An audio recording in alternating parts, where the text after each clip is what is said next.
Good afternoon and welcome to this presentation. The title of our project is Early Weaning Models Induce Long-Term Effects on the Hypothalamic Pituitary Gonadal Axis and Steroid Receptors in Wistar rats. This project is being made in State University of Rio de Janeiro in Brazil. According to the World Health Organization, globally only 40% of infants under 6 months of age are exclusively breastfed. This information is a concern for public health since literature shows that insults during initial stages of early development may cause metabolic alterations throughout life. Our group and other scientists have shown over time how early weaning may cause alterations to offspring. In our experimental models of pharmacological and non-pharmacological early weaning, respectively PU and NPU, animals become obese in adult life with a dysfunctional control of glucose, dyslipidemia, and also hormone deregulation. However, there are few data regarding how early weaning may affect sex hormones and the hypothalamic pituitary gonadal axis in adult life on animals from both sexes. Thus, in this study, we intend to investigate the long-term effects of early weaning on the HPG axis and sex steroid receptors in peripheral metabolic tissues of offspring at postnatal day 180. In order to do that, we've acquired 3-month-old female and male rats, which were mated. After mating, we realized a normalization to 6 pups, and we divided those dams in 3 groups: control, pharmacological early weaning, and also non-pharmacological early weaning, in which each group had 10 dams. The control dams suffered no intervention. The dams on the PU group received bromocriptine twice daily and the concentration of 1 mg per day during the last 3 days of lactation.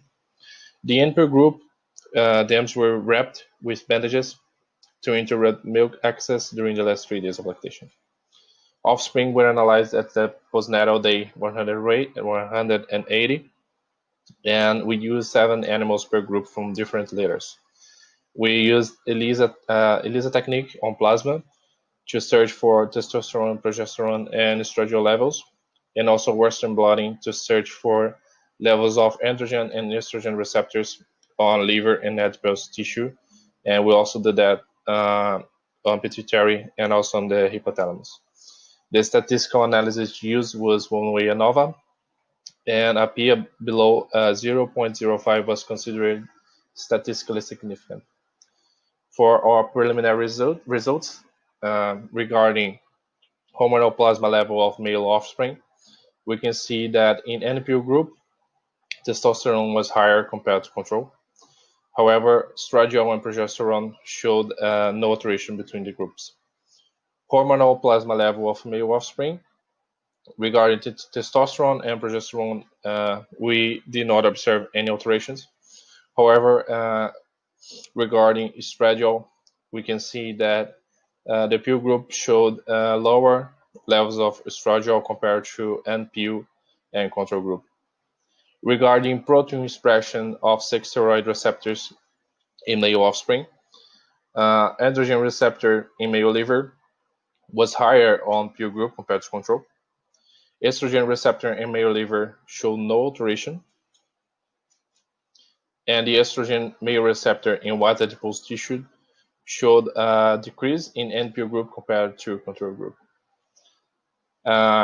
Regarding protein expression of sex steroid receptors in female offspring, androgen receptor in female liver showed no alteration.